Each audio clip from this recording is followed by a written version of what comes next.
Alright, so you've probably watched my previous video on how to ship to Amazon FBA, and you might be realizing at this point in time that Amazon has significantly changed their user interface. So this makes it a lot more difficult to watch my old tutorial that I made last year on how to ship to Amazon FBA using the interface that is live right now as of May 2021. So today I want to share with you guys how to actually do that with the new user interface. The steps are essentially the same, but it's a little bit different in how you go about doing it on Amazon's platform.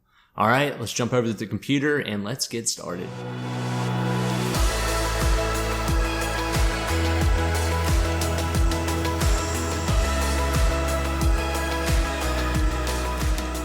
Okay, let's get started here. And for today's tutorial, we are going to be using this test product that I've been using on my test account here on Amazon for some time now.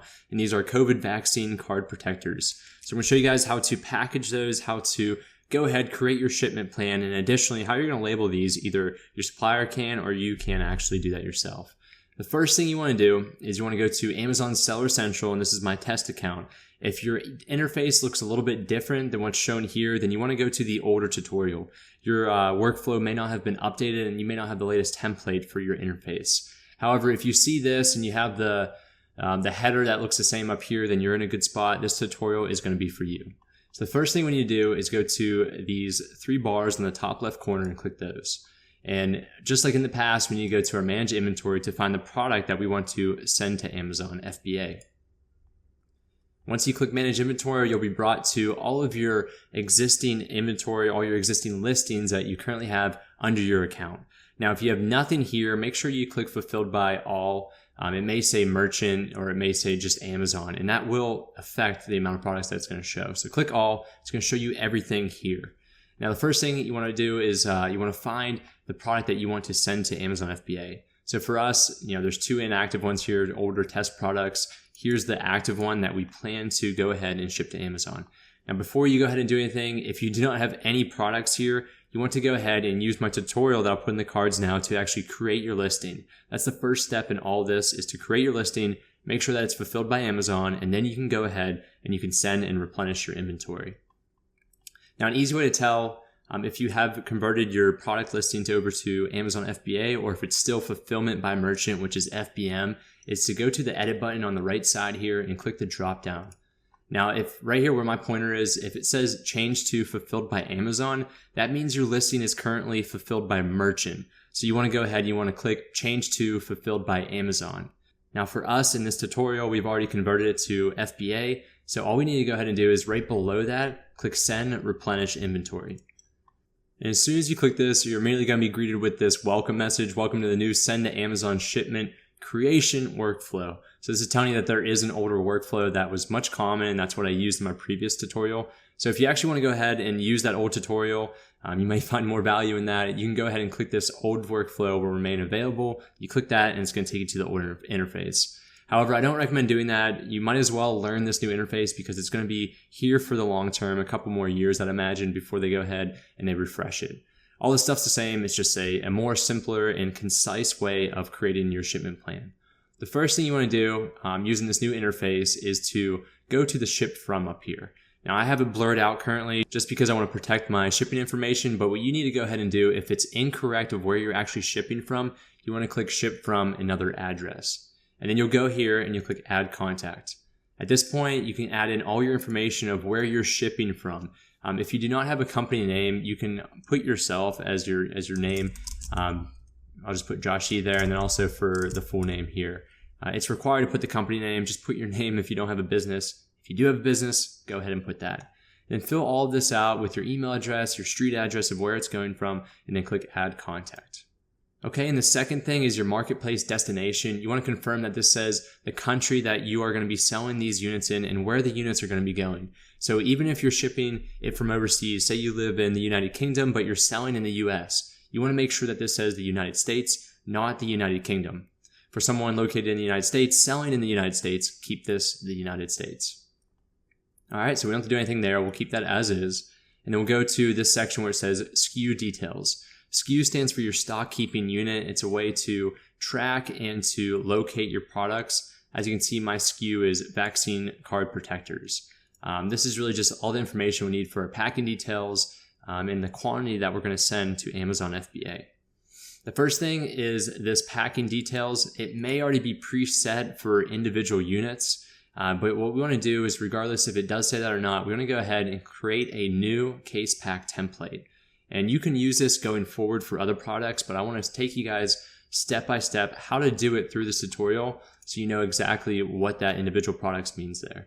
So the first thing is your packing template name. So give this a template. Maybe this is your template for all of your vaccine card protector type products or home office products. So I'm going to do that. I'm going to do home office products. That way I know what this shipping plan is. Next, you want to go down to your units per box. How many total units? So this is one single unit. How many of these am I putting in each box? So I'm going to be shipping with one box. And I'm going to put 100 of these in. So I'll put 100 units per box. And then you have to go ahead and measure the dimensions of that box. Now, if you have packaging for your product, I'm just going to put these in poly bags, which is plastic bags. For you, if you have actual cardboard packaging, this is not the box dimensions for that packaging. This is the box dimensions for your shipping box. So our shipping box is going to be 12 by 12 by 6, and then it's going to ask you for your weight. If you aren't able to calculate this, one thing you can do, go ahead, put everything in the box, and then put it on a scale once you're done with it to get the weight. Or at this point, if you're unsure, go ahead, figure out what your weight is per product, and then multiply that by the number of units per box, assuming you're just shipping one. That's going to give you a rough idea of how many pounds. And then for the box weight and the tape and all the additional stuff, just add an extra pound. So let's say that these were 10 pounds for all these 100 products, and then we're going to add one more pound for the box itself. So put 11 pounds in there. And then next is your prepping. So before in the old order tutorials, you actually had to go in and you had to identify if there's any prepping that needed to be done to your products. Or if there's something that's sharp like a knife, you're going to have additional prepping that needs to be done to maintain the safety requirements. For us, since it's just this piece of plastic, there's actually no prepping that needs to be done, but you can go through here, and if any of them apply to you, like baby products, or if it's fragile, if there's liquids in the product, make sure you identify that here, because prepping needs to be completed by yourself or by Amazon. So for us, we'll click no prep needed. And then who labels your units? Who's actually going to go ahead and put the FN SKU labels, which are your fulfillment network stock keeping unit labels, which are labels that Amazon uses at their fulfillment centers to track your store information and your product information per product. So you want to put one of those on each of these products. So who's going to do that? Is your supplier over in China or overseas going to do that for you? Are you going to do this? Are you going to ship the products to your house from your supplier and then ship them to Amazon? These are questions you should be asking yourself. And then lastly, Amazon will also do it for a small fee. It's about 30 cents per unit. So if we go ahead and we looked up for 100 units of these, it would cost nearly $30. However, I do recommend that either you do it or your supplier. I know that your supplier would definitely do it for cheaper than 30 cents per unit. Amazon's pretty expensive, even though it is relatively cheap, if you were to pay someone here in the United States to do it for you. So I'm just going to do by seller. We're going to assume at this point that either our supplier is going to do the labeling for us, or we're going to ship the units to ourselves. We're going to label them, we're going to inspect them, and then we're going to ship them to Amazon FBA. At that point, click Save. And then the next is you want to just confirm this information here. So it's saying how many units per box. We said 100. Who's labeling them? It's going to be by the seller. And then there's going to be this print SKU labels. What we want to go ahead and do is we'll get to this, but let's print them out now. So if you click this, it's going to ask you how many labels do you want to print. We have 100 units, so we need to print 100 labels. Type in 100 here, and then before you click print, you want to make sure that the format for printing these out is correct. In the US, the most common are these 30 up labels by 1 inch by 2 5/8 of an inch. They're very common. You can get them at Walmart, Target, any home office store like Staples. They always have them. If you're over in the UK, you'll definitely want some A4 size, 40 up, 44 up. There's a bunch of different sizes in here. Just make sure that whatever you plan to print these out on, it also correlates to the correct information, the correct dimensions that's showing here. So we're going to go ahead and click print. And this isn't actually going to print it yet. It's going to download it, as you can see the bottom left here. And what we can do is we can click that download to open it up. It's a PDF, so make sure you have Adobe, or you can actually open it up in your internet browser. As you can see here, they have 30 labels on each page. There are a total of 4 pages, which makes sense, right? That'd be 100 total then with this final column. So taking a look at just these barcodes, I'll zoom in here for you guys. There's this code here that just is really some stock keeping unit information that Amazon uses. Do not worry about it. It's not your UPC or your ASIN. It has really no information tied to it that is relevant to you. One thing you do want to check here is make sure that the title for your product listing is shown here for the most part. Obviously, you can't put the whole thing in here. That's why you see those dots in the middle. But this is mine. The title is 3-pack premium CDC vaccine. 3-pack premium CDC vaccine, correct. And then also the condition that you're selling in. If you're selling it as new, make sure that says new. If it's used, make sure it says used there. So we're going to come back to this sheet here in a little bit. So keep it up. And once we begin to actually print these labels, we're going to go back to it, print them out physically, and label our products. So jumping back to our interface here, click the X, and this will take us to our last and final input for this step 1 section. It's going to ask us the quantity to send. Again, I said we're going to have one box full of 100 units. One box, and it already populates it with 100 units because of what we put in our packing details. After that, you are ready to send and go to step number 2. Keep an eye out on the bottom right here. It's going to tell you your prep and labeling fees. So if you actually had prep that we identified in here, and there has to be stuff that's going to be done, they will put a charge here. Additionally, if you asked Amazon to label them for yourself, you'll also see that $30 that we calculated, it'd start to pop up here. So if that says $0 and that's what you believe it to be, then you're good. If it's more than you expected, or if you were expecting $0, go back to this section and to make sure that you have all of these correct. Okay, click confirm and continue. And now this is going to take us to step 2. So what just happened there is Amazon determined the nearest fulfillment center to my physical location that I'm going to be shipping from. And as you can see, it confirmed the fulfillment center of Dallas-Fort Worth. So that's the nearest fulfillment center that they want me to send all of these boxes and all of these units to. Additionally, to get a more accurate information of how much this is going to cost us to ship from my location to the nearest fulfillment center, we want to make sure we put in the ship date. So today's date is June 17th. Let's assume that we were going to be shipping these out tomorrow morning on the 18th. Click that. And then you may see an updated number here. Usually not, unless it's near the holiday season. But as you can see, Amazon has already identified a shipping carrier for this, and we can actually purchase our shipping through Amazon through their partnered carrier, which was UPS. Now to ship a 11-pound box, 12 inches by 12 inches by 6 inches, for $5.38, that is a great deal. So I really recommend going with their partnered carrier and going with UPS because you're going to save a lot of money. Now backtracking just a little bit, I want to make sure that I cover shipping mode here and the 2 different type of modes of shipping, just so you're aware in case you actually are shipping a lot of units or some very heavy and bulk items. Small parcel delivery, SPD, is really just the typical Amazon package that you receive. It's something that is in a smaller dimensions and it's not coming on pallets. Now, if you have a lot of products or something that's very, very heavy or oversized and you actually have to ship on pallets, you want to make sure you click less than a truckload. More than likely, if you're a beginner Amazon seller, you really don't have to worry about this. So I'm not going to cover this in detail, but as you can see here, they don't even have an estimate available just because a lot of the information that we put in before, it doesn't make sense for LTL. Total weight 11 pounds and the volume is fairly small.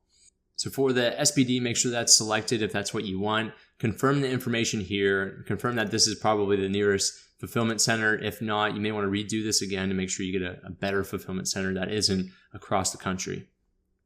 For the shipment contents, confirm that the boxes are correct. 1 box we're shipping, 1 product that's going to be in there, and then a total of 100 units in that 1 box. Lastly, make sure you select the partnered carrier if you want the cheapest price. If not, you can select a non-Amazon partnered carrier like FedEx possibly. Just an FYI, if you do not purchase it through their partnered carrier, you can't actually purchase it through Amazon. You'll have to go to that FedEx supplier. You'll have to create your own shipping and do that externally from this process. If you do go ahead and you use UPS, this $5.38, it'll just be charged to your account. If you have an account balance, it's going to remove that $5.38 from it. Or at your billing cycle, at the end of that billing cycle, it's going to charge you that amount. So it's all done through their normal process.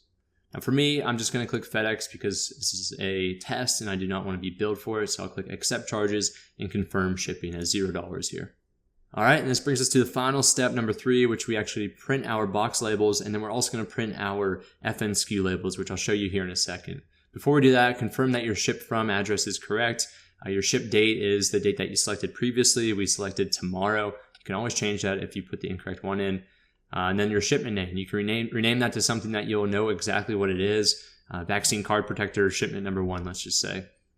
You can add that in there. Again, confirm all this information, ship to, ship from, and then you want to go down here to how you're actually going to print out your box ID label. Now the box ID label is a label that goes on the outside of your box in addition to the shipping carrier's tracking label. So you want to make sure that this goes on the outside of the box, and Amazon's going to use it once they receive your product, your box. They're going to scan your box to understand what's in it, and then they're going to route it accordingly throughout their fulfillment network.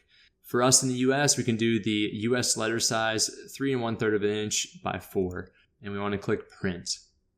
At this point, this is your box ID label.